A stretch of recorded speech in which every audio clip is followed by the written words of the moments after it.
Jim by Jovi, how yous all doing? I hope you're doing good. This is going to be some sort of video. We're going to the range. This is a brilliant thing about having a golf club that's relatively close to you. It's a lovely sunny morning, absolutely beautiful, sun splitting the trees. Yes, it's a slightly chilly, but we've got thermals on. And my wife Leslie's away for a walk, so I'm going for an hour and a half hitting some balls, and it's brilliant to be able to do that. It's a highly underrated thing, I think, these days.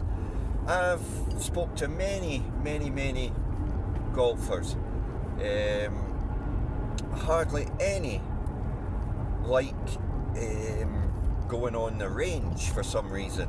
They all are quite keen to go occasionally to a driving range and hit balls, probably because you don't have to pick them up.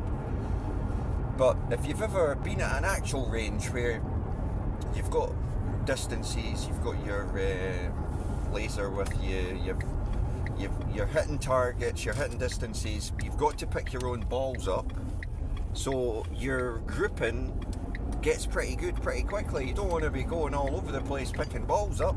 You want to have a nice little neat pile, 6 foot, 12 foot circle, all about the same distance, and it's the best way, I think, to learn your... Oh my goodness me, I've seen some crazy stuff on the roads these days. Drivers, good grief. Yeah, it's the best way to learn the game through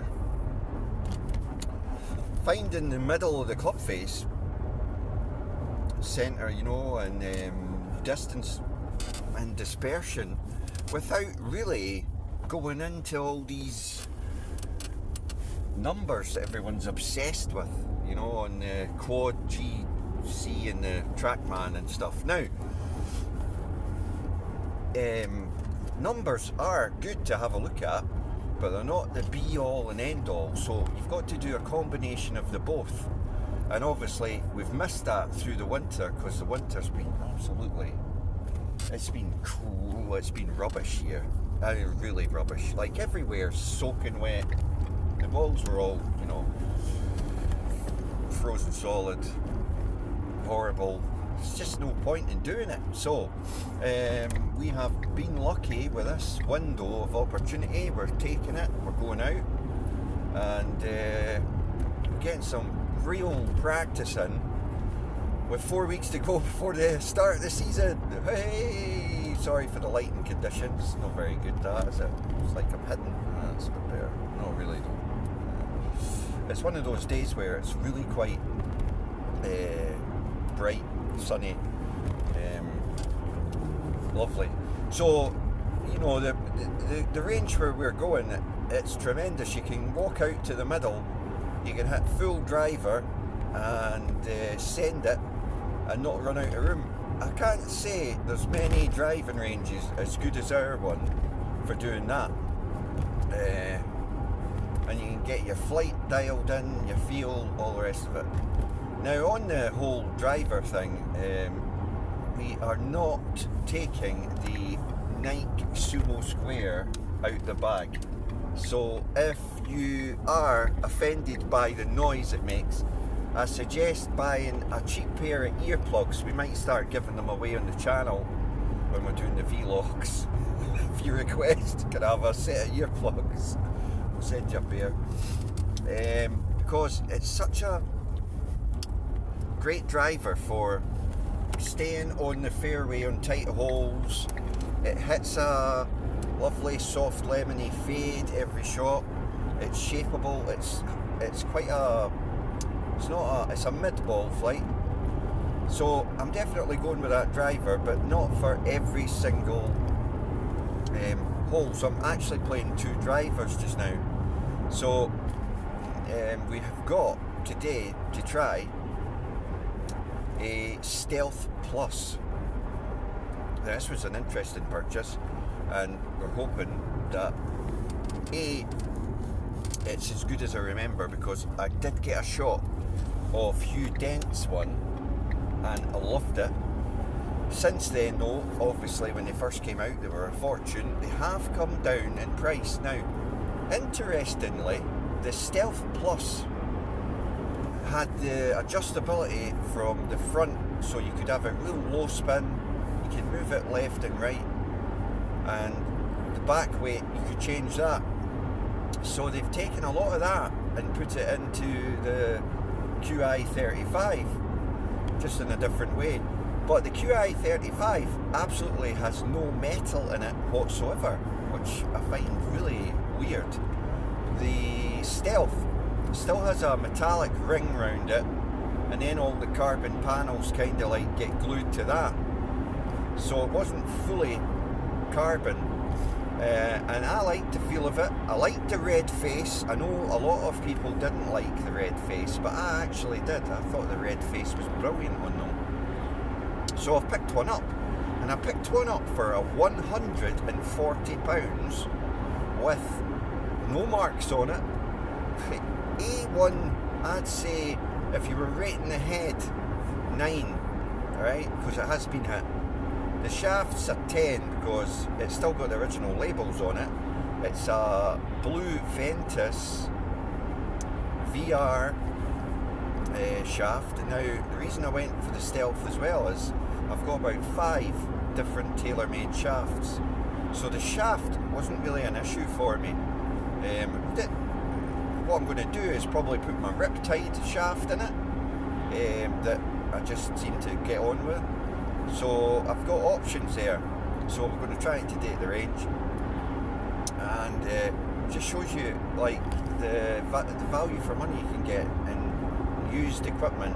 Again, we went to Cash for Clubs, and again, this isn't like a promotional video or paid video or anything like that. We're not even getting any discount from Cash for Clubs. We're just like you and me going to Cash for Clubs. They've got a loyalty system. Every time you buy something, you get points, and your points add up eventually to give you a bit of a discount. And occasionally, if you sell clubs to them, you can either get money into your account, or you can transfer that money through a bank transfer back to your bank. So you can imagine it's handy if you want to experiment with clubs, because within 14 days you can get your full money back.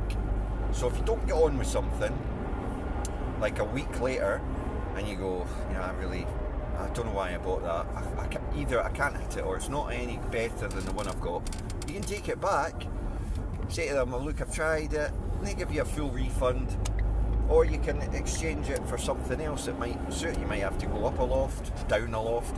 So I use Cash for Clubs a lot, just because I think they've cornered the market, really. It's at Lone Head, it's far away from me, but it's not far enough away that I can't get there. And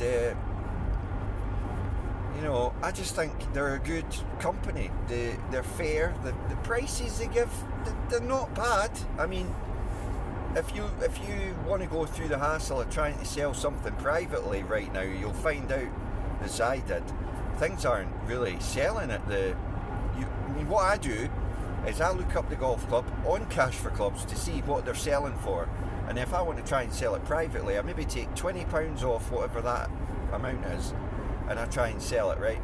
Knowing that Cash for Clubs will give you probably half the value of whatever they're selling the item for, because that's basically how they market it. I mean, if you've got your own business, you need to double your money, don't you, on everything. You might get a bit more depending on what the item is, if it's rare or if it's a premium brand like Scotty Cameron, etc. But yeah, you are going to lose out it, but you're not going to really lose that much, because you gain on time and you gain on swappability. Does that make sense?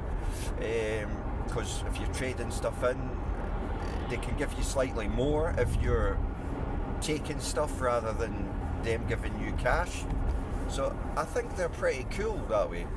Anywho's, thanks for watching. We're at the range now. It's just as well we're at the range today, because there has been an overnight frost, ground frost. Cars and that were not frozen, which is unusual. So the range will be fine, and we'll see you there. This will be a two-part video. One with me blabbering in the car, and then the second part will be me at the range. Cheers. Hope you can support the channel. See you all soon.